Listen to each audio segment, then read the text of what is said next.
This is Speakin Real Podcast with LuRocK, presented to you by Collective State TV and It'sTheDaily.com. Thank you for tuning in and enjoy the show. Yeah. It's LuRocK. You already know. Make no mistake. Yeah.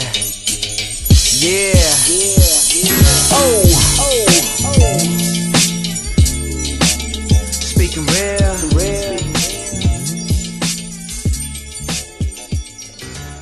Ain't no mistake about it.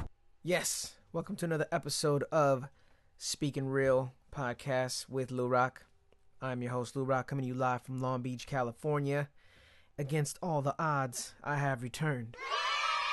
At least that's what it feels like anyways. The last couple times I tried to record this episode, it just hadn't come together. Whether it was like technical difficulties or some dumb getting in the way, or shit not saving, or some sort of distortion going on. But yeah, despite the technical difficulties and the bad luck and the outtakes, if you will, I'm coming to you with this one, and we're gonna upload this right away. Have this up for you guys as soon as possible. And just wanted to put out there off top was that a couple of the topics I'm talking about are a little bit older, only because of like I said, the technical difficulties and the things that I was going through, but I still thought they were pretty noteworthy to point out and discuss, and some of these stories maybe look at from a different angle. It's good discussion, good conversation. So either way, just wanted to share my thoughts and my 2 cents on some of the things, but kind of got it mixed in there, a little bit of everything for you guys. I got some new stuff as well, but I'm going to stop rambling on and kick things off. And I want to discuss, even though it hasn't been that long, it was just at the top of the month, and that's the Mayweather versus Pacquiao fight results. Now, if you'll remember, in episode 4, we talked about the fight prior before it going down. Dropped that episode right before the fight came through. And I just wanted to give you guys my whole thoughts on that. After the dust is kind of settled, we kind of get a moment to examine everything. And let's be clear, it's been pretty active since the fight has been over. You know, the physical fight may have been over, but the arguing and, you know, the shots and things going back and forth between the two camps, you know, that's continuing up into this day. And it looked like for a moment that we had a potential part 2. I don't even know if we would want to see that. I don't think I would want to see a part 2. I probably would still watch it, but I'd probably stream that bitch, just to be honest. I don't think I'd pay again for another fight like that, because it was exactly what I thought it was going to be.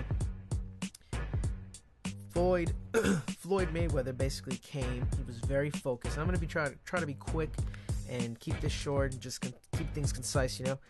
And I just want to say that Floyd off top came real focused. Now, if you have to, go watch that fight again. Floyd Mayweather was obviously very focused and ready to go the fucking moment the bell rang the first round. He was bigger. He was moving good. His punches were landing. He was very fast. You know, and he just seemed to be on top of his game in all aspects. You know, Manny Pacquiao, if anything, underperformed more than anybody. The stats are there, the numbers are there. You guys can look that up. Landing more punches, jabs, whatnot, overall punches. The numbers were there. They didn't lie. But that's the beauty of Floyd Mayweather's technique, his defensive style. And he is the greatest defensive fighter in the history of boxing. I guarantee you, if a lot of these fighters out here could do half of what Floyd does, they would. Because no fighter wants to grow old and get to a point to where they end up like Muhammad Ali or some other fighter dealing with, you know, brain issues and head trauma and things like that. You know, at the end of the day, it's just not worth it, and I know that that's something that they don't like. However, there are fighters out there that throw caution to the wind, and they do go heads up and, you know, do exchange a lot rather than move defensively or cover up. But that's their style, and we'll get to that. But yeah, I thought Floyd came out really good.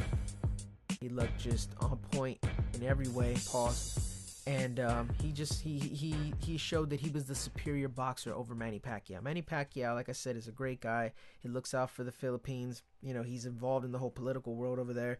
And I like I said last podcast, I believe he flew out a bunch of people and spent like millions on tickets and stuff.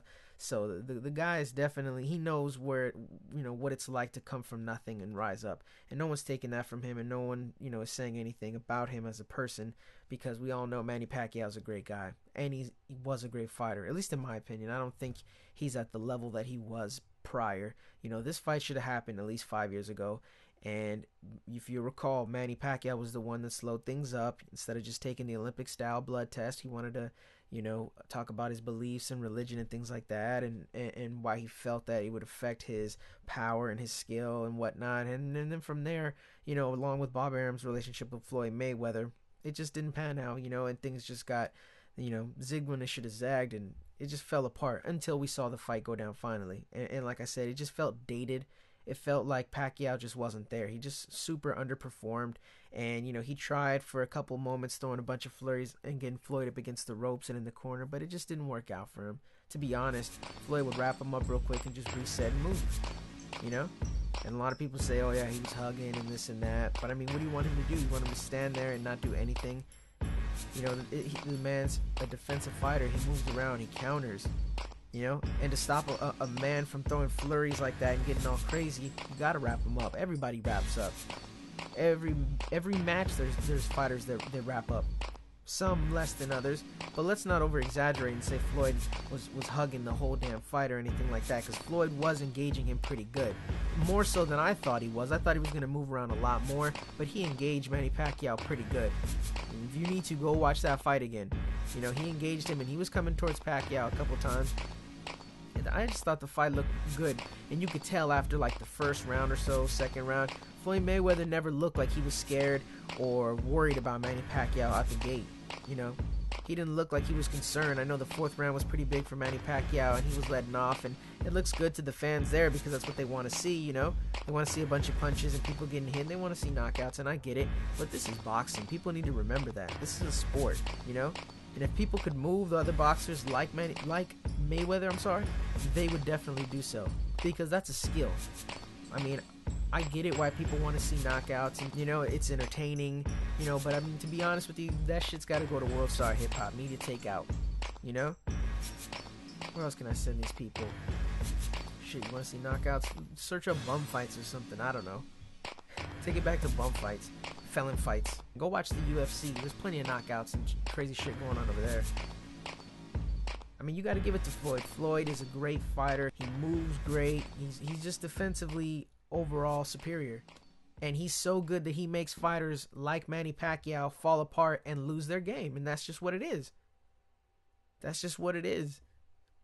He takes away their skill and downgrades them because that's how good he is. I mean, who else does he have to beat? He's beat Canelo. He's beat Marquez. He's beat Maidana. He's beat Oscar de la Hoya. He's beat now Manny Pacquiao.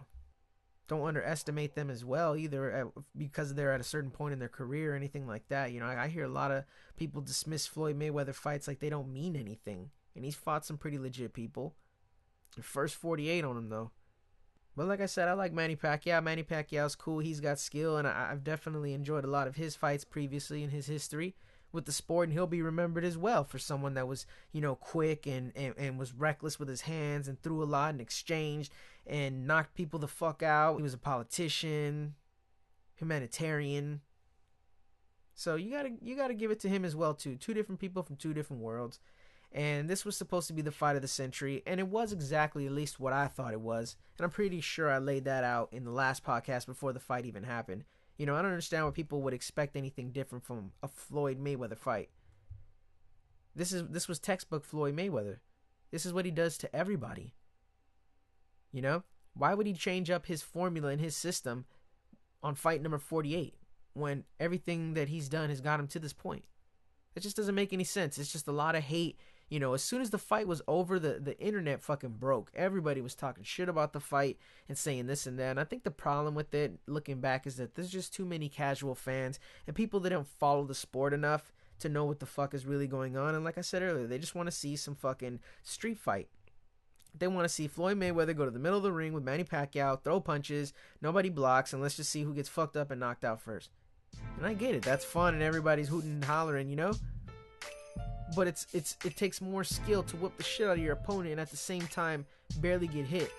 I mean, let's face it, Floyd Mayweather's gonna go on top. You know, I don't know who else he's gonna fight. Amir Khan don't want it with Floyd Mayweather. He's just that's just not, they're not at the same level. That would just be a throwaway fight, to be honest. And Floyd Mayweather was gonna entertain a part 2 with Manny Pacquiao, but then as soon as the fight was over, he started talking shit. Started talking shit about his shoulder, saying how his shoulder was hurt and how, you know, that affected his abilities, and now he had to get a surgery and it's going to take about a year. Floyd was entertaining him, saying, okay, well, I'll give you the rematch in a year. But then he started getting mad and calling Pacquiao a coward because he was coming up with excuses, and that his whole life, his only excuse was to never have one, or something like that, he said. And, you know, that fucking ship sailed. It went way past, you know. I mean, let's face it, Floyd doesn't have any reason to fight Pacquiao ever again, besides a big payday. And I don't know if it'll be as big as this one, but, you know, it'd just be to cash out another time. Manny Pacquiao too, same thing. Besides, you know, getting his pride back, you know, because you could tell he wanted to beat Floyd Mayweather, and it pisses him off that he didn't, because he was real salty right after the fight was over, and he had said, oh, I thought I won the fight. Remember? You guys remember. I know we were all sitting there confused, staring at our screens like, what the fuck is he talking about? What fight was he talking about? You know? Because in this one, he fucking clearly lost, in my opinion, I'll say. He lost. You know, but it's just all kind of crazy aftermath going on now, and every day it feels like there's a new Floyd comment or a new Manny Pacquiao comment, but yeah, it looks like that's gone, and that was pretty much the general consensus of the fight. A lot of people were upset about it, and like I said, immediately after the fight, the internet fucking broke. And everyone was just hating, and the level of hate that Floyd Mayweather has is real. It's super real. Everyone's just coming up with excuses for days and refuses to give this man his props, because they know at this point that's it. There's nobody else out there that's going to fuck up Mayweather. There's nobody else that can do it, realistically. You know, this man's about to call it quits and go out on top, and I think he said he was even going to give up his belts.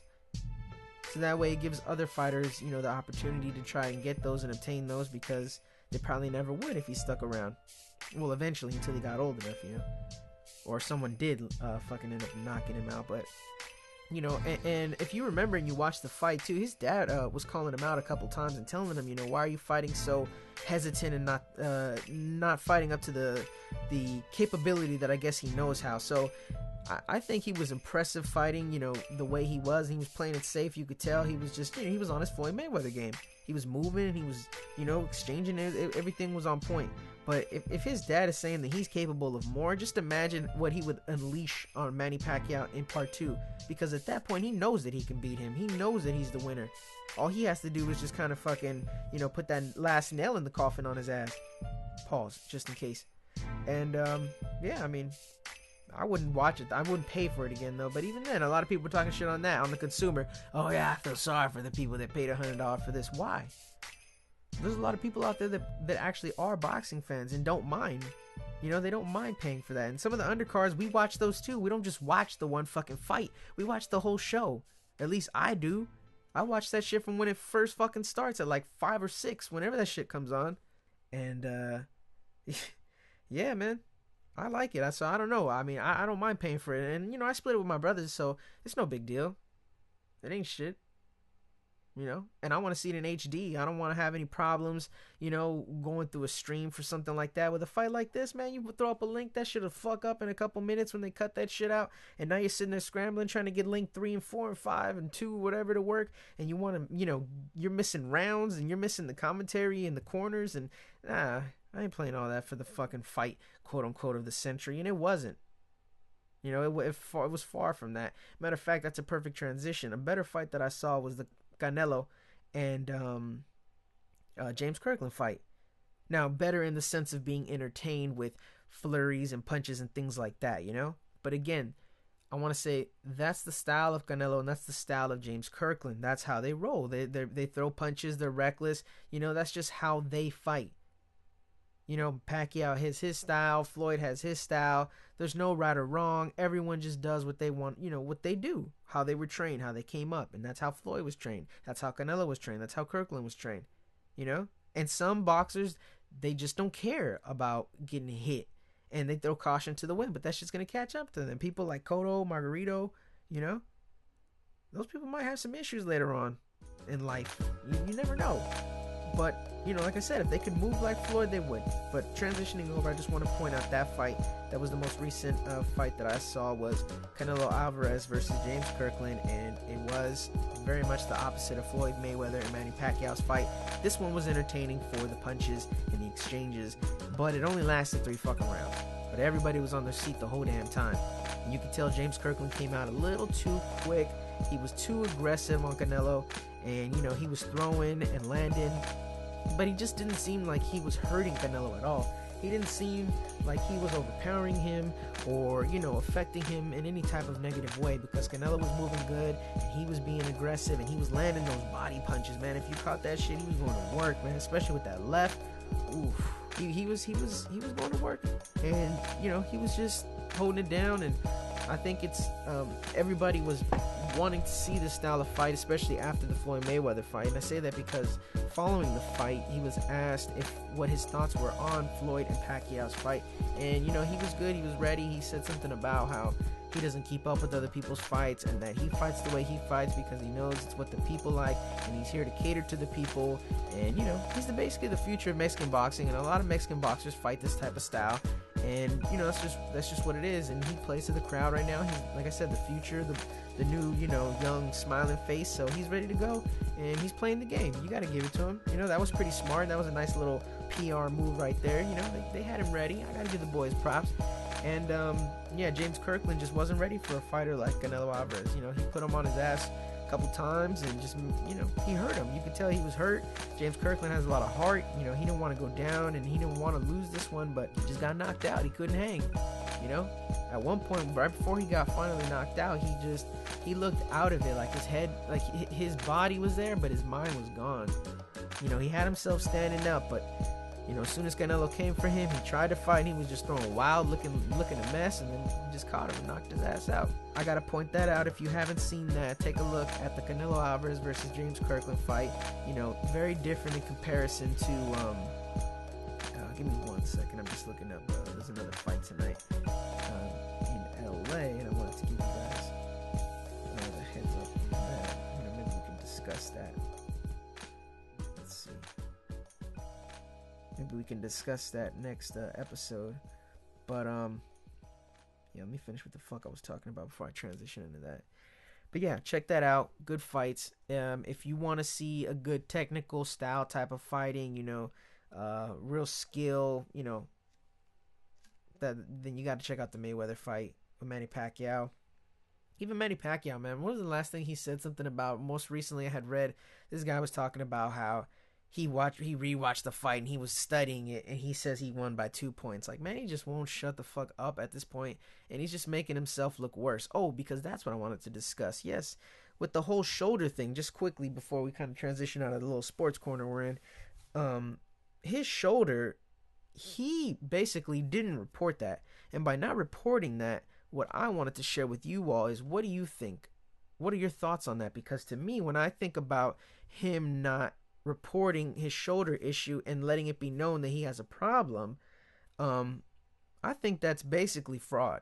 This man has a lot of people betting on him, fans. He has a lot of companies investing in this fight. And like I said, it's supposed to be the fight of the century. This is supposed to be what's generating all this money.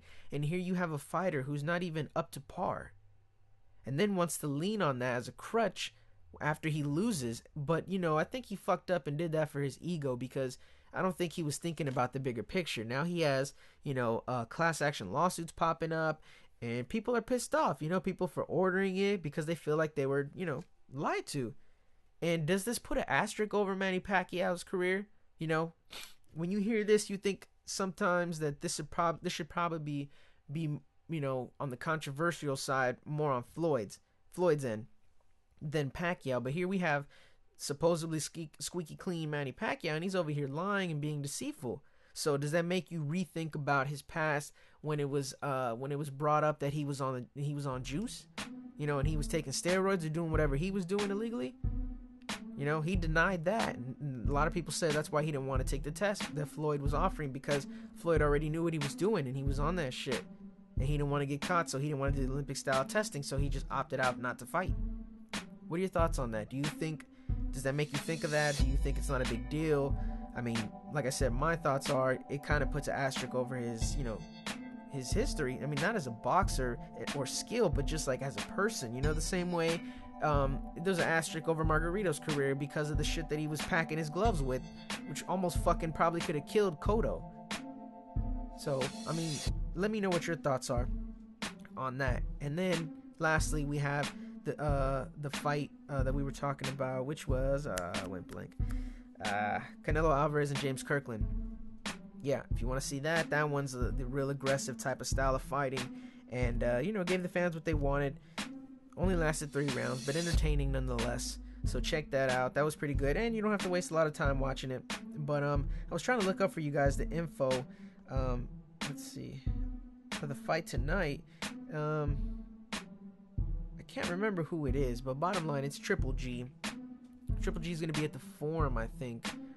I could be wrong about that, but anyway, Triple G's fighting tonight. I'm gonna catch that. I can't remember who he's fighting, but we'll talk about that a little bit on the next podcast. But yeah, a lot of great fights this year so far, and different types, and I think it's going pretty good. HBO, Showtime, at least they came together for that one fight. That was pretty trippy. You'll probably never see that shit again. HBO and Showtime came together for one fight. They both, got paid out on that. The Manny Pacquiao and Mayweather fight. I think that's pretty historical in regards to at least, history in the media. That might be something that's, talked about in college or something like that for maybe communication students, things like that. I don't know. I'm just rambling on now.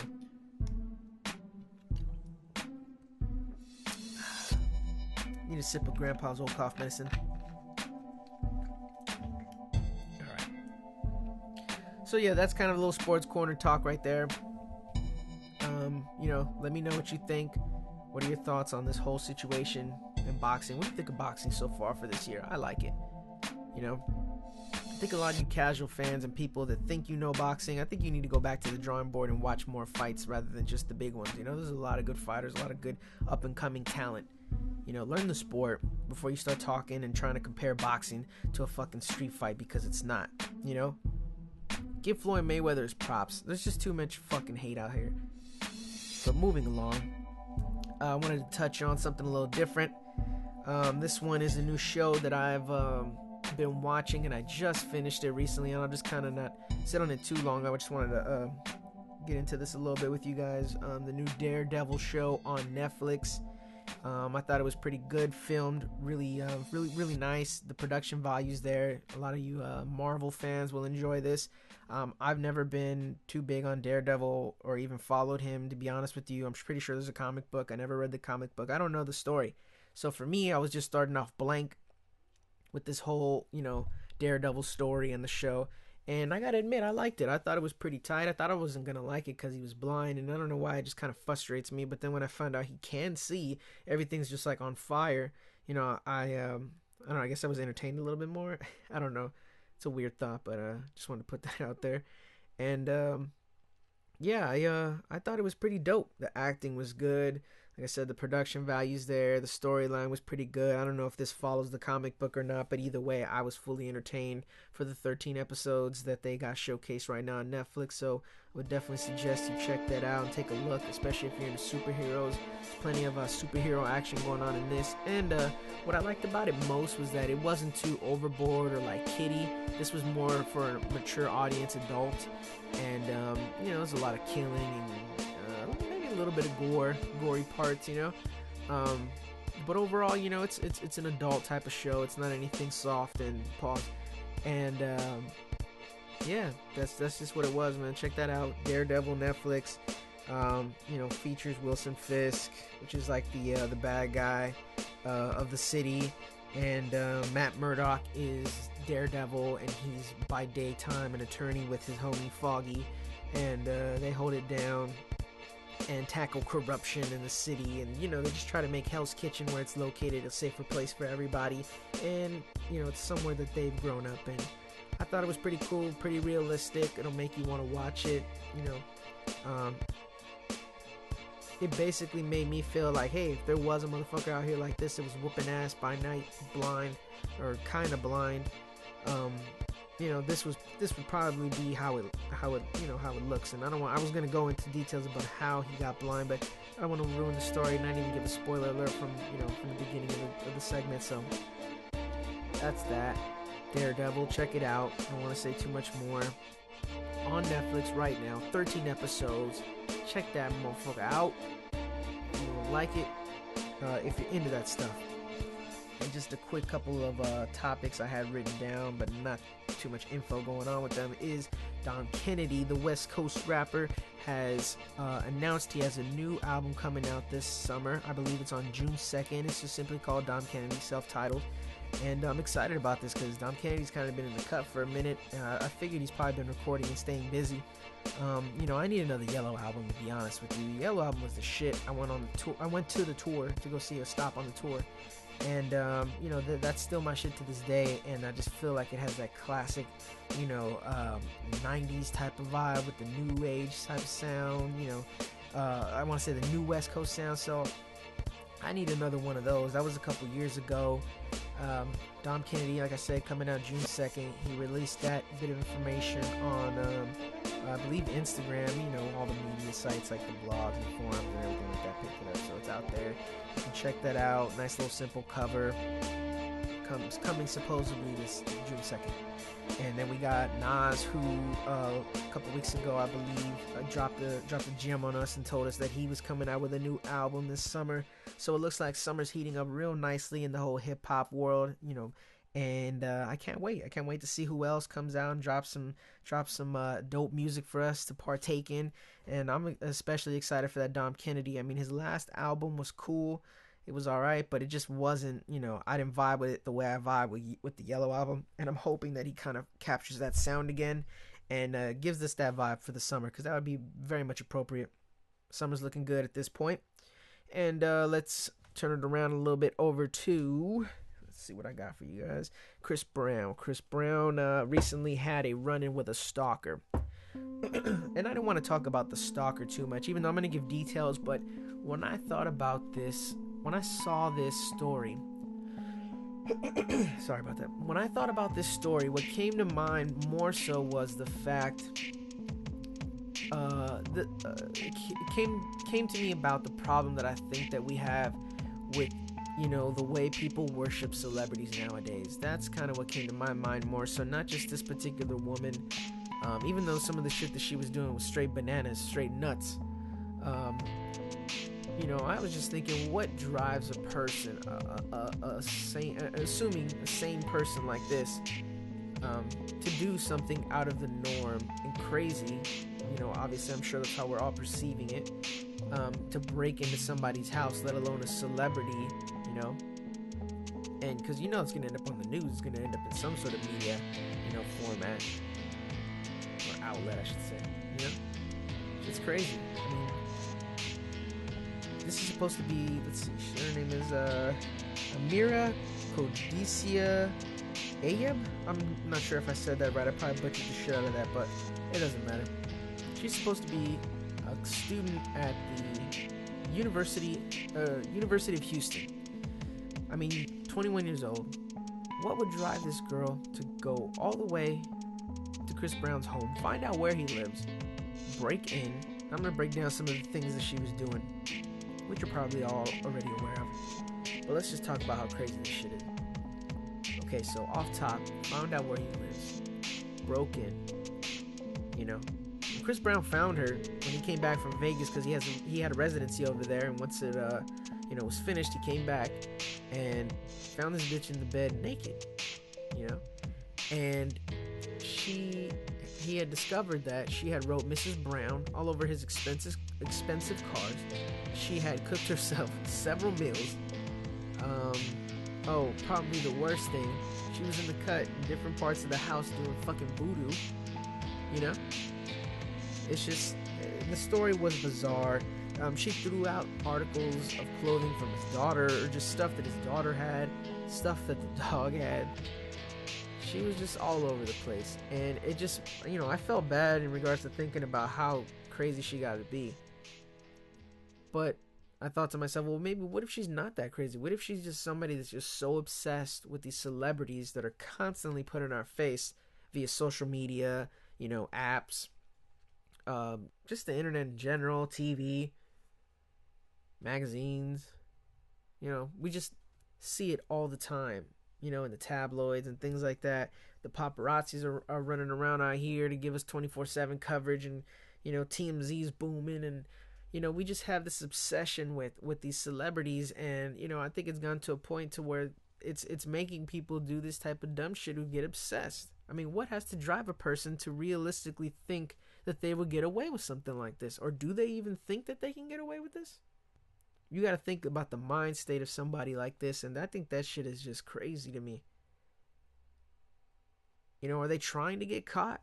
Was she waiting for Chris Brown to show up? Did she think that he was going to love her, or just start, obsessing over her the way she is over him? And she was looking real fucking crazy in that photo that he posted on his Instagram with her, like, bucket naked, like, crouched down with, like, a robe on, and her hair looking a hot mess just all over the place, and she just looked crazy.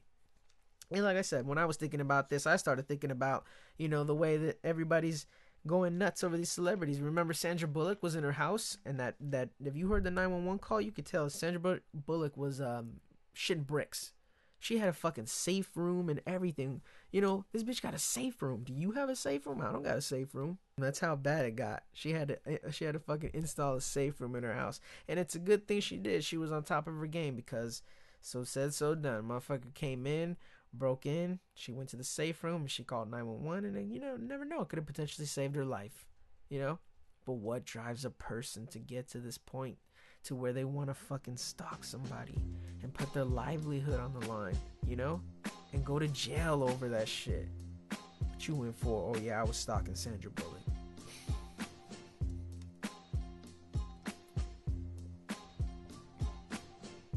What you in for? Oh, you that crazy bitch that was stalking Chris Brown, bucket naked in his bed. Yeah, so that's just something I wanted to introduce into the conversation, make you guys think about that a little bit. Are we too celebrity, driven in this country? It's everywhere. Think about it. That stuff is everywhere, and it's making people go bananas and nuts, and who's to blame? Is it because they got issues, or because they're seeing something so much because that's what's being reported? I don't know. Chew on that a little bit. Let me know what you think. Hit me up. And I want to turn things over to an interview that I saw on The Breakfast Club with Charlamagne the God, Angela Yee, and DJ Envy. And this was last month, but I don't give a fuck. I want to talk about it. I think it was one of their best interviews they've had. It may potentially be the best one of the year. And I thought, again, it was noteworthy, so we're going to talk about it today. Because I ain't got a chance to talk about it because of my technical difficulties I was going through. So, before I digress any further, let me jump into this. I want to discuss Lillo Brancato Jr. I hope I said that right. This is the gentleman that was playing Colodro in A Bronx Tale. A Bronx Tale, I believe, was Robert De Niro's first movie he directed. And, it's a classic. A lot of people like it. I know I like it. It was a big part of my childhood growing up. We used to play that all the time, and I think I still have that on VHS. And, it's basically a tale of a kid growing up in the city. And, he's kind of riding that gray line between a good, bad. He's got his father who's a positive influence in his life. And then he's got Sonny who's part of the whole mob life. And he's got his organization going. And, his father knows what Sonny does. And he knows that Sonny and his son eventually, create a bond and ends up being like a father-like figure. He learns one thing from Robert De Niro to be a working class citizen and work hard to move up the ladder. And then you got Sonny who says the working man's a sucker and is about, he's about his money. He's about, pushing and doing whatever he's doing. I mean, the tough guys, If you've never seen A Bronx Tale, I definitely suggest that. That shit's tight. It's a classic movie. And I guarantee you're probably going to like it. It deals with race relations, there's a little bit of love in there for the ladies. You get to see how this man's coming of age story just, falls together and, tragic. There's some tragedy in there. So if you're into that, check that out, man. It's a good one. And I definitely suggest that one. That's one of my favorite movies of all time. But, that's what I think of when I think of Lillo Brancato Jr. He's an actor and he plays the older Colodro, the teen. I believe he was in high school because there is a scene where he's trying to holler at a chick or looking at a chick at the high school. So yeah, he was a teen, I'm pretty sure. But he went on the show and he was discussing how he was released after serving 8 years out of 10 years for attempted burglary. And I didn't even know the man was even in prison like that. But again, I wanted to talk about this interview because his story is just amazing, man. His story is so great. He's really on the road to redemption right now to try to bring back, his name in a positive light and help other people that were dealing with the struggles and problems that he was going through. And what he was going through was drug addiction. He revealed that he was doing crack, he was doing heroin, he was doing all kind of craziness. And you got to give him his props, man, for being so honest and just so blunt about it. He just, he came to the table and, he did get a little flack from DJ Envy, especially from DJ Envy because, if you're familiar with Envy's story, his father was a cop. So anytime there's any sort of discussion in regards to police enforcement or, cops in general, he's usually on the defensive mode and he doesn't like anyone to talk bad about cops. Charlemagne, he'll point out if something's pretty crazy or obviously wrong. So he was a little bit aggressive towards Brancato, but in his own way. And they were just making him feel a little uncomfortable, you could tell during the interview, because, he was trying to talk about balancing how to reach out to the people, and if there would even be a possibility that he would be able to speak to the people of the police officer that was killed during the attempted burglary that he assisted in. And before I get any further into all that, let's just discuss kind of what happened. So there was a night, and real quickly, he was having a night where he needed his drugs, bottom line. And, the drug dealer wasn't coming through, he couldn't find any, and he needed to have something to suffice for the moment. So he ended up convincing a friend, his co-defendant, who had a gun on him at the time, which he didn't know. And he knew a location where he could go to someone's house to go get a number of prescription pills that he knew would suffice, again, for the absence of the heroin and the crack. At least that could get them through another 24 hours or so, or a couple hours, until they could, land their hands on something, because it was getting late, he said, and nothing was coming through. So they went to the home, he kicks in the window, he tries to break in, just his luck, the neighbor was a cop who had just come home not too long ago from his duty, patrolling the streets and stuff. He heard the sounds, he came through with his gun, put it to the back of Brancato's head, told him don't move. Him being in the drug, state that he was, and, obviously scared and jittery, he moves and ends up getting shot at twice, and I believe hit once. So at this point, he's like kind of stumbling away and walking away from the situation as he describes it. And his co-defendant, he can hear in the back, having a gunfight with the police officer, and he ended up killing the cop. He ended up killing the police officer, which, again, he didn't know that his co-defendant had a gun on him. And allegedly, from what he says, that man is now in prison for the rest of his life. And, that's something that he's got to deal with. But he was desperate, and, he makes that clear. But, again, he does have 8 years sober. But, what else was he saying? I guess when he stumbled away, he fell over. The police were right down the street at a bagel shop. They heard the shooting, didn't know it was cop involved. Came, helped out Brancato on the floor, got him his treatment, and when it hit the fan and came out, they tried to throw the murder on him too, but based on the facts of the case, they just couldn't make it stick. So they got him with the attempted burglary, and he served 8 to 10. And, I just thought he was really, really honest about all this. He came through, and he told his story. He's trying to get involved in more movies. He did point out how the NYPD tries to boycott his roles that he goes for, and they try to influence the people in charge to drop him. So I think that's kind of fucked up. At this point, the man has pretty much paid his debt to society. No one was really acknowledging that, and he had to stand on that, and he said it a couple times, and I give him his props for that, because he did pay his debt to society. And if it was if they could have charged him with murder and it would have stuck, they would have did it, but it didn't happen, because it didn't fall through like that. And you got to respect that, but when it comes to the family, I know that's a different situation. Obviously, that's what he was discussing and talking about, that he didn't know if there would ever be a moment where he'd be able to talk to them and try to mend this whole situation, or try to smooth it out as best as it can be, because let's be clear, it'll never be picture perfect. But, you had people like DJ Envy telling him that he should reach out, or Charlemagne telling him that he should reach out and that he needs to, But again, how do you talk to somebody who that doesn't want to talk to you? Who just like you is going to say, no, you should have been charged with murder too, or you're responsible, which in a way he is, because he was the one that brought them to the home, which ended up indirectly causing, the shooting. But I don't know, the story gets crazy, but he talked about how he was still doing drugs in prison, how he had overdosed, and even after he overdosed, he continued to use. And eventually he ended up landing himself inside the hole, and I don't believe he revealed who it was, but he said someone came to visit him, I believe more than one person, and they visited him, and just whatever was said, he went cold turkey from that day. And he's been clean now for 8 years. Let's see, let me make sure I got that right. Yeah, he's been sober now for 8 years, and, he realized at the time that he was just in a desperate mode, and, prison basically saved his life. It saved his life, and it took him a while to get his life on track, but he's out. And now he's trying to help people that, are going down the same road or a similar one. And he's just trying to be positive, and he's walking that road of redemption. He's trying to, gain the respect of people back, and he's just trying to live and, do right. I don't know what the fuck was going on with his hairline, which was distracting the fuck out of me.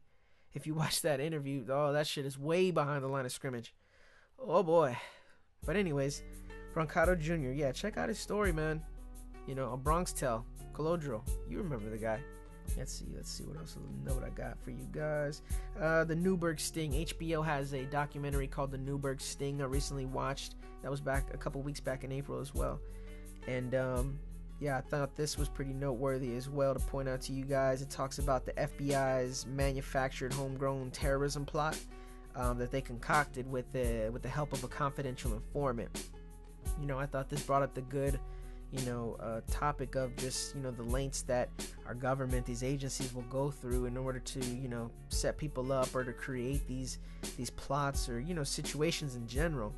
It was really eye-revealing, and I don't know how HBO got their hands on a lot of this surveillance footage that they had that was being used by the law enforcement, by the FBI. But it's just crazy, man, the way they got this informant out there and the way he's enticing people from the hood with, thousands of dollars, and they're thinking that they're gonna have, a lifestyle change and be able to get out the hood, and they're doing this like terrorism shit that they don't even really want to do, but at the same time they're trying to hustle this dude to get his money. And you got the FBI getting these guys C4 and all kind of crazy shit that they would never have the resources to get. So it just kind of draws a line for you that's really scary. Just how far the government and these agencies will go to set these type of things up.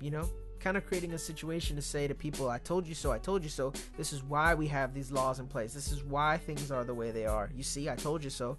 But in the meantime, they're not telling you that, hey, we set all this up. We put those guys on.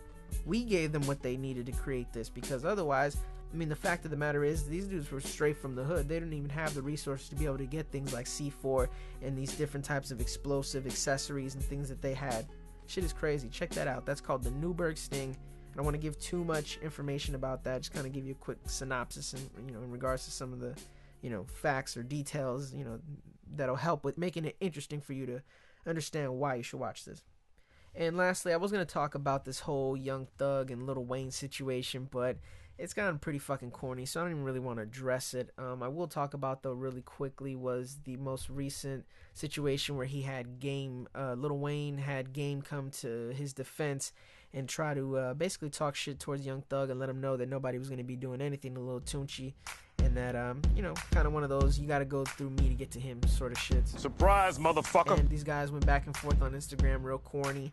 Young Thug had a goon in the back of his car, waving around a gun. Game was talking about, oh, I seen your shit, and, oh, you get your nails painted and don't get the nail shop, shot up, and just all kind of, corniness going back and forth. In the end, these guys ended up having the whole situation squashed by an OG from out of Chicago. It was like it was here today, gone tomorrow. So it's just real WWE looking out here. And it was probably a real situation, obviously, but it's just this whole situation with Young Thug and his fallouts with like Rich Homie Quan and Lil Wayne. The whole shit's just gotten corny, and You know, you got Lil Wayne coming out and saying a couple lines here and there to Young Thug at the end of his concerts and stuff like that. And then you got Young Thug throwing a little shot here and there back in response. And it's just every other day some shit being thrown one direction, and then the other day it's the other direction. It's just gotten real corny, and it's become real theatric, if you will. I'm sure you already know about all that, so I don't even want to discuss all that. But I think we'll cut it right there. Save a little bit for next week. I just wanted to knock this one out and give it to you guys. You know, I'd already been bullshitting the last couple takes, and then I was going through those technical difficulties, but we're straight, we're good now, and I'm going to try to keep up with this a little bit better. You know, I always say that, but something always seems to get in the way. But I'm back. I have returned. This is the latest episode number 5 of Speakin Real Podcast. Again, I want to thank you for your time listening and your patience as always. This is LuRocK coming to you from Long Beach, and we out. Peace.